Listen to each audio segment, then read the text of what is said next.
This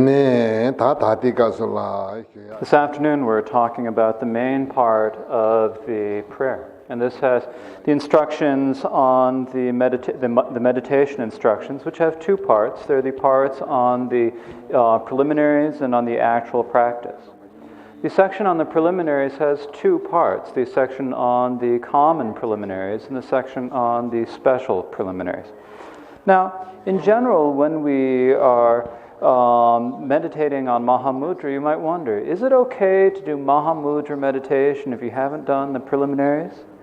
Well, if you haven't done the preliminaries, it's still fine to do Mahamudra meditation. You can still do the Mahamudra meditation of the tranquility meditation, the insight meditation.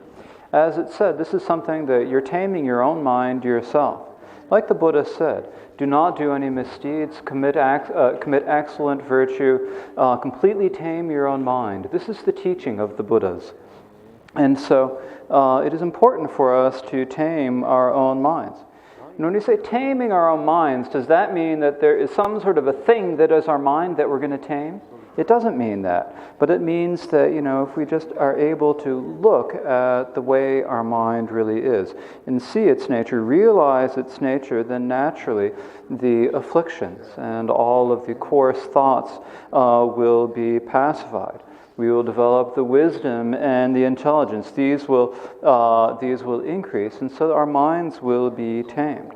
And so it's not inappropriate to meditate on Mahamudra without doing the preliminaries.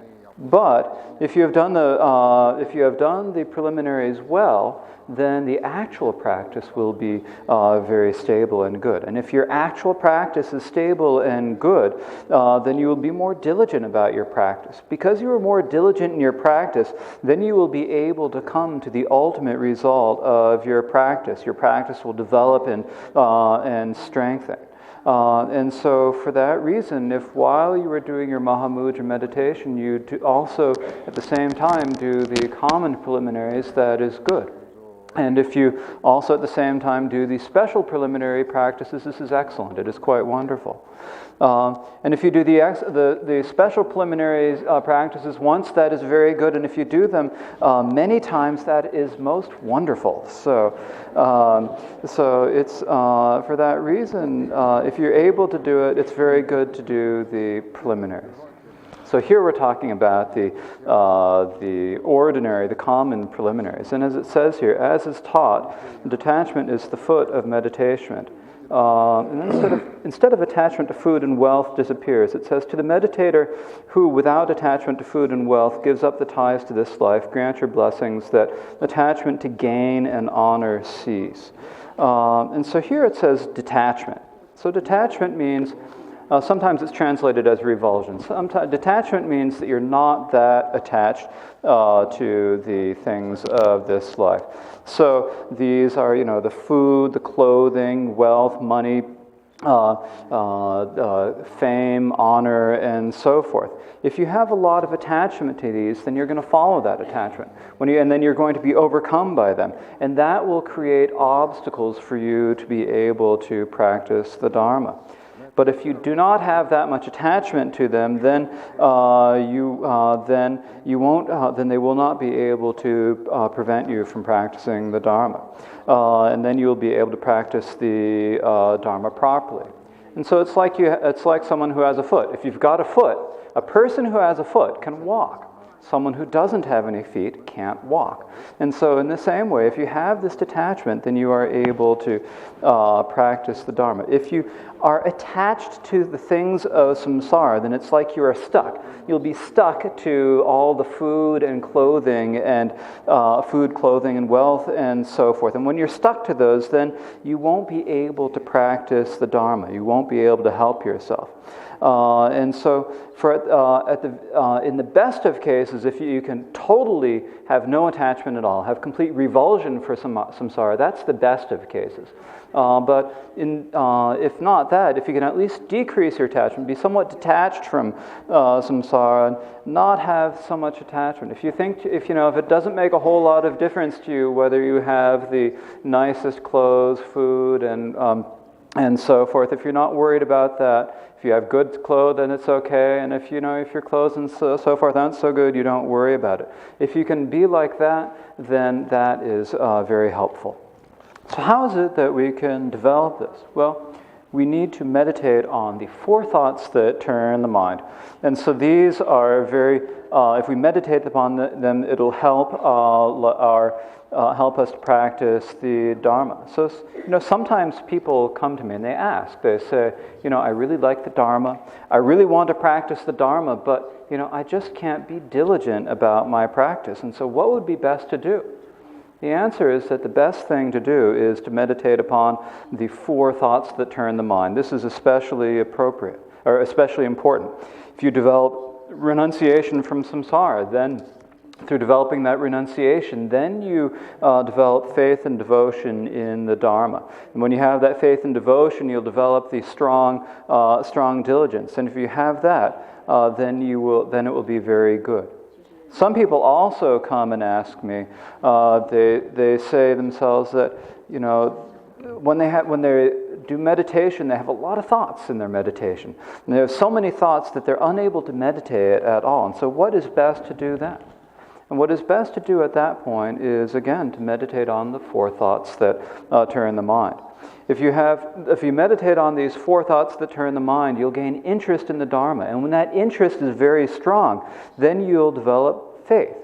So when you say faith, what do we mean? Well, faith is like it's a prod. It's something that prods you into action. At first, you don't have much wish, and then you have the faith, and it prods you into doing the practice. And so for this reason, it's important to have the faith and the devotion. It prods you into the practice. And so in general, we need to meditate upon the 4 thoughts that turn the mind. Especially we need to meditate upon impermanence. Now when we meditate on death and impermanence, what is the feeling that we have? Well, often the feeling that we get when we meditate on impermanence is that it's depressing. It's kind of depressing. It's kind of depressing to meditate on death and impermanence. But even though it is not much fun, there's a real good reason and there's a purpose for meditating on it. So what is the purpose? Well, it's as the Buddha said. The Buddha said that in the beginning, meditating on impermanence is the condition that encourages you to practice the Dharma. And so, in the beginning, if you meditate on impermanence and death and impermanence, what happens? Well, before you weren't able to remember the Dharma, but then you are able to remember the Dharma. You think about impermanence, then you remember the Dharma, you remember that you need to practice the Dharma, and then you think to yourself that you really want to practice the Dharma. And so because of that, you enter the gate of the Dharma. Then once you've entered the gate of the Dharma, then what do you need to do? Well, you need to meditate upon impermanence again. It's as the Buddha said, that in the middle, impermanence is the rod that spurs you to diligence. So as with all the people who asked about their practice, sometimes our diligence gets a little bit slack. Our faith and devotion get to be a little bit less. And when this happens, is it a big problem? It's not really a big problem. But, it just naturally happens. You naturally forget it. But we do need to increase our diligence. And so how can we do that? We meditate on impermanence. When you meditate upon impermanence, then it spurs you to be diligent in your practice. And so it's like the rod that spurs you to be diligent. And so to be diligent. And so first, when you meditate on impermanence, it encourages you towards the Dharma, and then it encourages you to be diligent. In the end, what happens from that? As the Buddha said, it is the companion to achieving the result. So in the end, you are diligent, you achieve the result of your practice, and you think to yourself, oh, this turned out right. I did the right thing. I've achieved the results. And so you have joy, you have excitement in your mind. You have great happiness, the great happiness of achieving the result. It's like the great Yogi Milarepa said, out of the fear of death I went to the mountain retreats. Now have I achieved the stronghold where I have no fear of death. And so here he's saying, at the beginning I was really afraid of dying, and because I was so afraid of death, I went to the mountains and meditated in the retreats. He meditated, he was diligent about his practice, he went through a lot of hardship and practiced very hard. And what was the result of practicing like that? Now I have seized the stronghold of deathlessness. And so he came to a place where there was no need to fear death. He came to a place where there's nothing at all that he had to fear at all. He reached the ultimate result of his practice, and he had the great comfort in his mind of this. And so for this reason, it is important for us to meditate upon the four thoughts that turn the mind, and especially it is important to meditate upon impermanence. So meditating upon impermanence is the depressing way to encourage ourselves. But if we want to do that, we can also encourage ourselves by the other way, by becoming excited about it and being happy and excited about our practice. And we do this through meditating upon the precious human body with its freedoms and riches, and also by meditating upon karma, cause, and effect. When we meditate on the precious human body, in the instructions, there are many different reasons that are taught why we are so precious, why our human body is so precious. But if we want to think about it in the easy way, if you think about it, being born in America, so for to be born in this country at a time when Dharma is spreading is something that, and so this is a country where Dharma is spreading, and we have taken a human birth and are in this country at this time. These two things have happened together, and this is incredibly fortunate. Because if you think about it, in the past, there was no Dharma, there was no way that these two could have come together. And in the future, who knows what is going to happen? You cannot tell.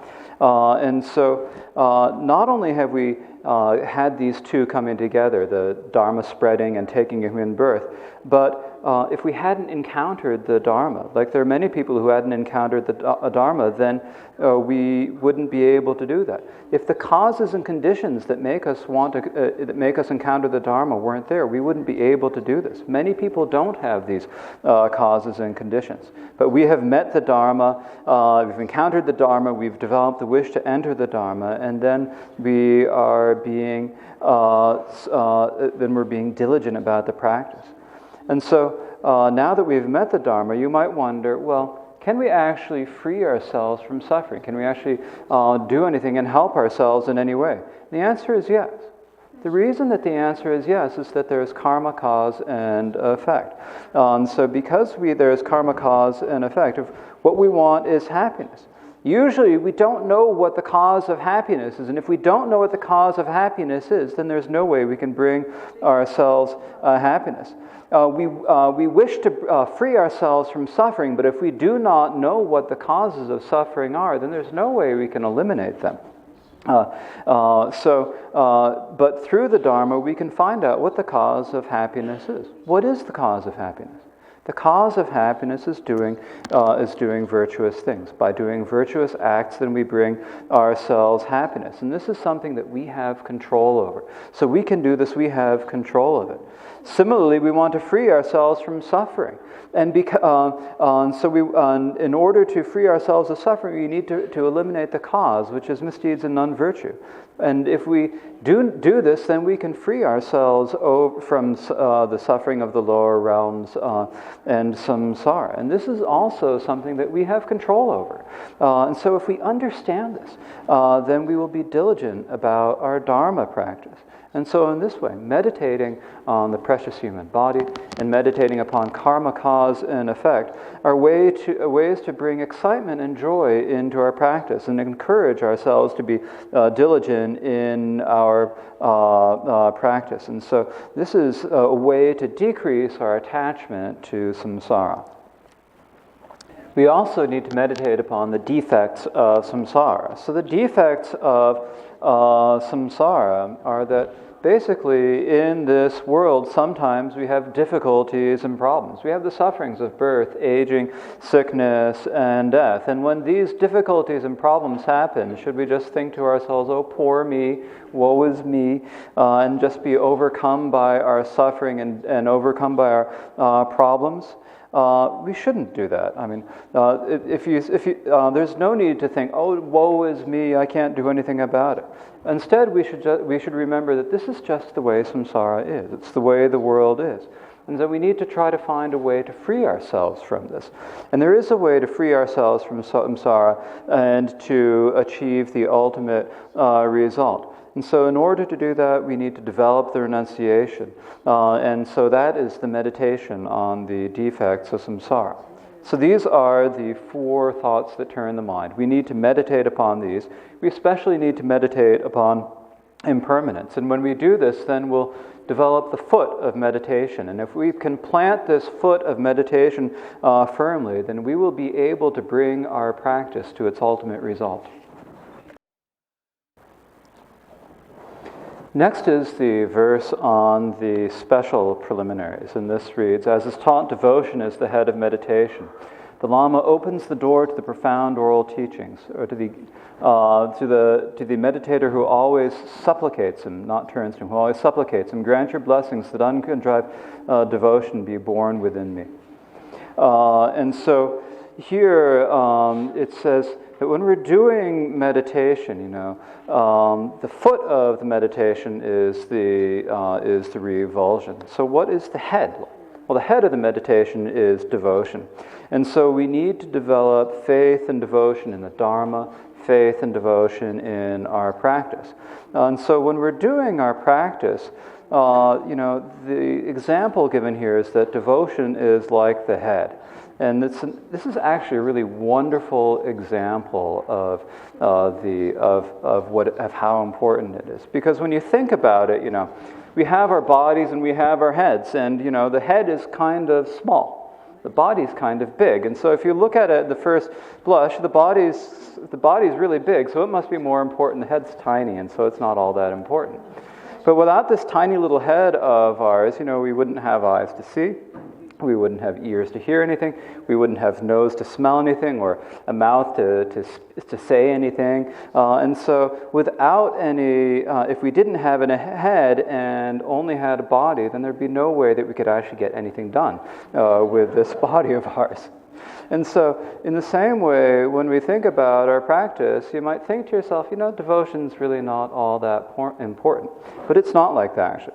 Devotion may seem like it's small, but actually it's incredibly important, just like the head in the body. And so for this reason, we need to develop faith and devotion.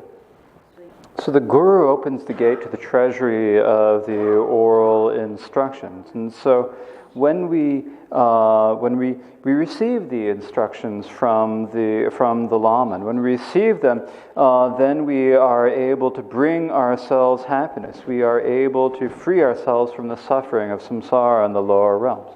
And the person who opens the gate to this is the Lama.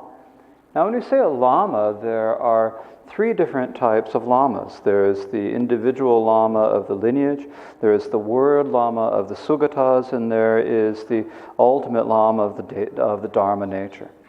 The individual lama of the lineage are all of the root lamas and the individuals who have passed down the instructions. So these are the lamas who are the individuals. And so we need to have pure faith and devotion and belief and confidence in these. The word Lama of the Sugatas, these are all the instructions that are written down in the scriptures and in books. These are called the Lama that never gets angry. When you have the individual Lama, sometimes they have the time to give you instructions, and sometimes they don't. Sometimes they're able to give you instructions, and sometimes they're not able to give you the instructions. But with the books and the instructions that are written down in scriptures, then if you have time to read them, then you read. When you don't have time, then you can put the book down. And the book is never going to say back to you, hey, you put me down. So you can read it anytime, and so this is very helpful to read the books at any time. So this is the word Lama of the Sugatas, and these instructions are very important for us to read. Now, at this point, we're especially fortunate because there are many of these books that have been translated into English, and so we can read them at any time that we want to read them. But when we read them, it's important that we do not think of these books as being ordinary things. Instead, we need to remember that they're precious. We need to treat them with respect and to consider them as important. So this, if we do so, it is very important. The third type of Lama is the ultimate Lama of the Dharma nature. So what is this? Well, this is our own mind. It is the nature of our own mind. If we did not have a nature of mind, then no matter how much practice we'd never be able to achieve liberation. But where do we find the nature of the mind? We find it in our own mind.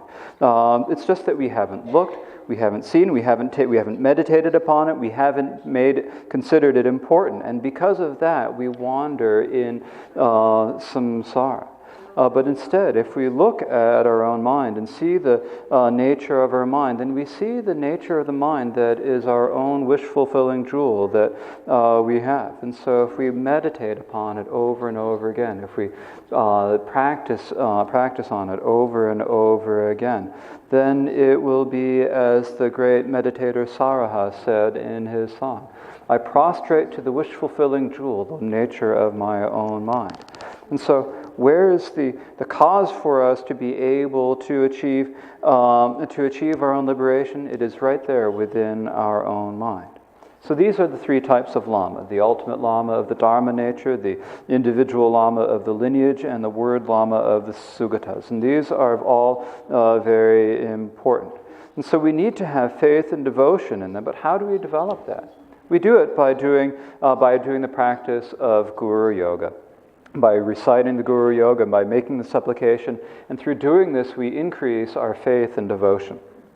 As a helper for us in performing Guru Yoga, we first do the practice of going for refuge, and then also developing the motivation of bodhicitta, which is the wish to help all other sentient beings. But then what is it that impedes us or prevents us from practicing Dharma?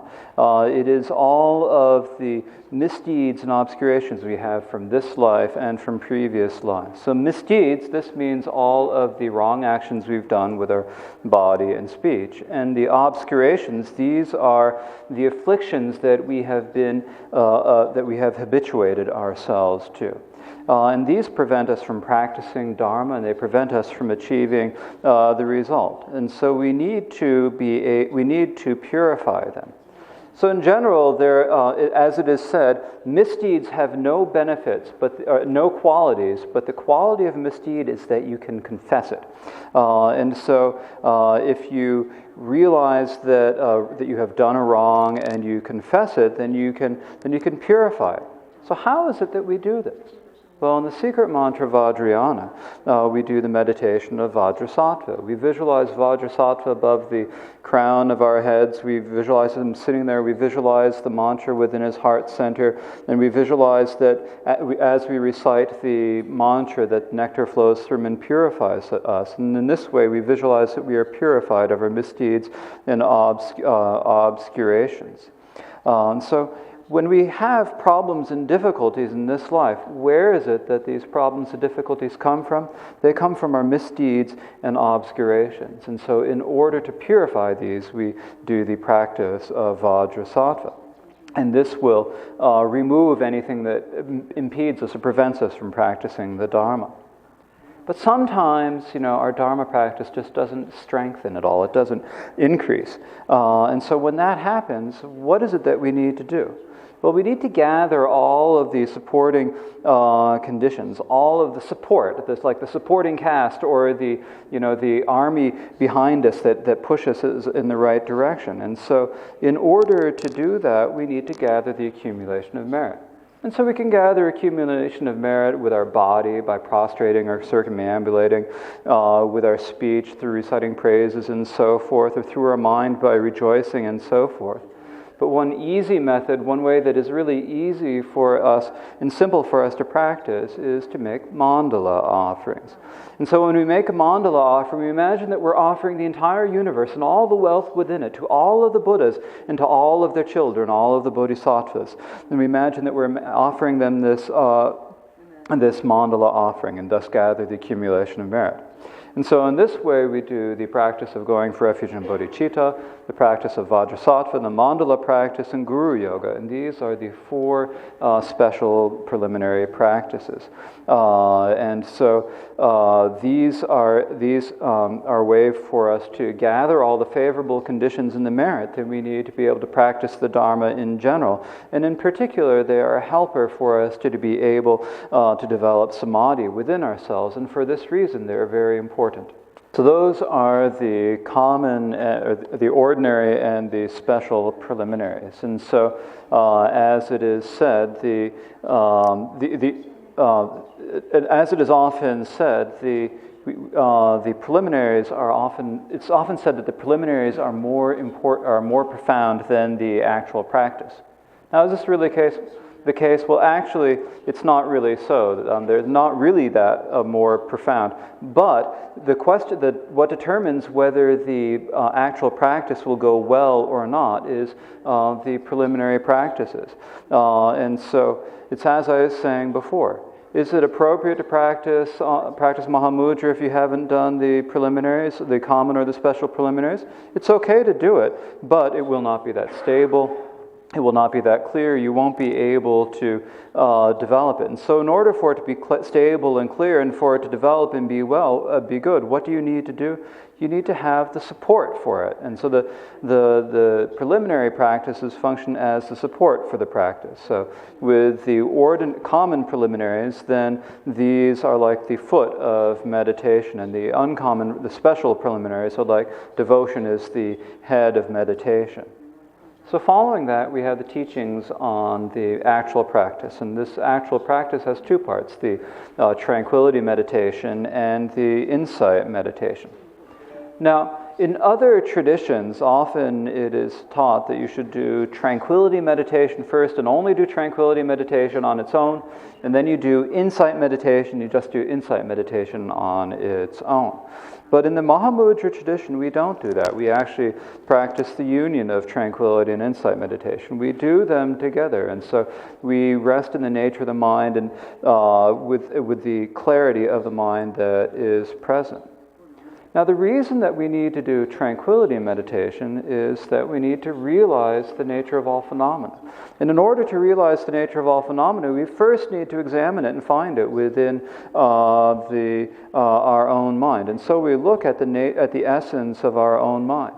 And in order to look at the essence of our own mind, we first need to have a stable mind. Because if we have a lot of thoughts in our mind, and after one thought, then you have thought after thought, and we have all of these different thoughts in our mind, then our mind will not be stable. And if our mind is not stable, then we will not really be able to develop our practice very far. And so for that reason, we need to practice tranquility meditation. But when we practice tranquility meditation, is this tranquility meditation where there's no insight meditation at all? It's not like that. Actually, this is the tranquility where you are resting tranquilly at the same time as you have the insight. So the instructions say, as it is taught, unwavering intention, or perhaps better would be to say, non-distraction is the body of meditation. Whatever arises, the fresh nature of the thought, to the meditator who rests there without changing it, unaltering. Grant your blessing that meditation be free from conception. And so here it says, this is that being undistracted is the actual practice of meditation. Now, in the instructions, on the meditation instructions of Mahamudra, you will see many different methods given, such as holding the mind on a pure object, holding the mind on an impure object, holding the mind on the breath, and so forth. And you can read these instructions. There are these instructions. And these are instructions that will bring you to be able to naturally rest your mind. Now, these days, the instructions that is most common, the most well-known, are the instructions are holding the mind on the breath. And so these days, there are very many meditation instructors who teach tranquility meditation by following the breath. And these are instructions on tranquility or shamatha meditation. But what is taught in the Vajradhara lineage prayer? Well, what is taught is that as ones who whatever arises rest simply, unaltering in just that fresh essence of thought, in another translation. So basically, we're unaltering in just that fresh essence of thought. And so the mind gradually arises and it perishes in each moment. And so in each instant, it arises and perishes. And there's this string of moments, a moment following a moment following a moment. The mind arises and perishes in each of those moments, and we rest in those without altering them, not changing them.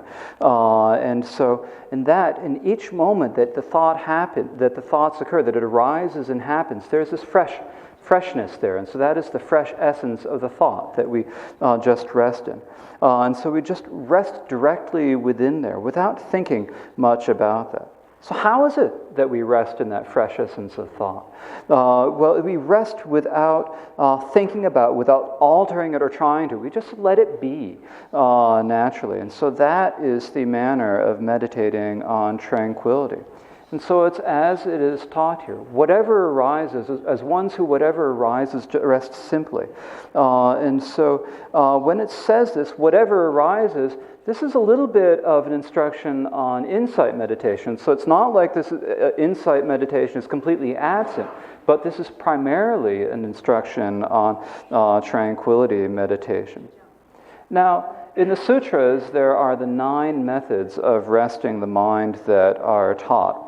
And among these 9 methods of resting the mind, there's some that are especially helpful. And so here, if we think about them, it says, as ones who rest simply, not altering. So as you just rest simply. So resting here, this just means that you rest without changing the clear, aware essence of the mind. You don't do anything to it. You just rest in that. And when you're resting like that, what is that? That is the first of the methods of resting the mind, which is just called resting. Just naturally resting without changing it for a short while, not following any thought. And so that is the first method called resting. Now, some of you here are great meditators who have already developed great meditation, and so for you people, you don't necessarily need this. But for those who are beginners, then this is the resting that you need. And so this is the method that is taught here in the Vajradhara lineage prayer. It says resting as ones who rest simply, on not altering in just that fresh essence of thought. Then you rest for whether it's a short time or a long time. You just rest within equipoise within that. And so that is how we should understand this. And so for beginners, we first have resting. And when we resting for a short time is easy. But is resting like that, is that enough? It's not enough on its own. So we need to extend it. And so for that reason, we have the second method, continually resting.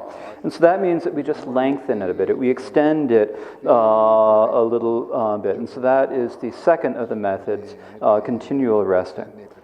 Then the third method is retrieving and resting. And so when we're doing the second method, the continual resting, then whether we're extending it for a long time or a short time, what happens is we're extending it, and then sometimes a thought will occur. And then when a thought occurs, what is it that we should do? Well, should we think to ourselves, oh, that thought is horrible, this is terrible, I'm no good, and should we try it in particular to eliminate that thought? We don't need to do that. On the other hand, should we think, oh, this is a great thought, and then follow it and go after it? We shouldn't do that either. Instead, what we need to do is to retrieve and rest. So this is the third topic, retrieving and resting. So first we have resting, and then we have continual resting, and then when we have that, the thought occurs, what do we need to do? We need to just immediately recognize it. Then when we immediately recognize it, we just need to retrieve and rest. So what that means is we just need to rest again. We need to go back into resting or into continually resting. And so that is the third method, which is retrieving and resting. Next, the fourth and the fifth methods are taming and pacifying. And so first we have resting, continually resting, and then retrieving and resting. But sometimes we can't retrieve our mind. Sometimes it's like we have no control. It's like we're overcome by all of these thoughts. And so this happens. And so when we're overcome by all our thoughts, what do we need to do? Well, we need to tame. We need to tame them. And so taming them means that we need to think about the faults of thoughts, the problems that they bring. We need to remember that they've brought us no benefit. They bring us there is no point to all of the thoughts. We have a lot of thoughts. And if we're always following after the thoughts, then this brings us no result at all. It doesn't bring us any benefit at all. So there's no point in having all these thoughts. We need to think to ourselves, now I'm doing meditation. I'm trying to practice samadhi. And I've got all these thoughts. They're preventing me from doing this. And so in this way, we need to look at the faults of the thoughts. If, on the other hand, we follow after the thoughts, then there's no end to the thoughts. And so instead of following after the thoughts, we need to think about the problems of all thoughts, and in this way, we will be able to. It'll be easy for us to eliminate the thoughts. So in this way, thinking about the faults of thoughts is the fourth method, which is taming. So when we do this method of taming and we think about the fault, what sometimes happens is that there's no more joy and no more excitement in our meditation. So what do we need to do at that point? Well, then we need to think about the qualities of meditation. We need to think about how it helps us. We need to think about, if we do this, we'll be able to really quell all of our afflictions. We'll be able to eventually achieve the ultimate result. We'll be able to truly help ourselves and others. And we'll be able to bring ourselves the most excellent of happiness. And we think that it's our meditation that has these qualities. When we think in this way, we get excited about meditation, and when we're excited about meditation, then this naturally will quell all of the thoughts. And so in this way, this is a way to quiet down and pacify our minds. And so this is the fifth method, which is pacifying. If we practice this is a way for us to pacify all the waves of thoughts in our minds. So we think about the qualities of meditation. This makes us excited and joyful in our meditation. So these are the fourth and fifth methods. The fourth method is taming, and the fifth method is pacifying. So that is enough for this afternoon. And as has been announced, this evening we've prepared to do the empowerment for the Gampopa Guru Yoga. And this is really wonderful to do this. As I said this morning, Gampopa is someone who manifested the realization of Mahamudra. Not only did he manifest the realization of Mahamudra, he is also someone who was prophesied by the Buddha as the person in the King of Samadhi Sutra, as the person who would spread the teachings of the King of Samadhi. And so for us to be able to pray and supplicate Gampopa, to have faith and devotion, is if we can do this, it will help us develop meditation if we have not developed it. Once we develop it, it will become stable. And when it is stable, then it will increase and strengthen. And so for that reason, if you can come this evening and feel great faith and devotion in Gampopa, it will be extremely beneficial for you. Not only that, I also feel like it is a really wonderful, great fortune for me to be able to speak about the subject of Mahamudra here in the seat of the Gyaltsen Karmapa. And I hope that you can also share in this. And so that is enough for this morning.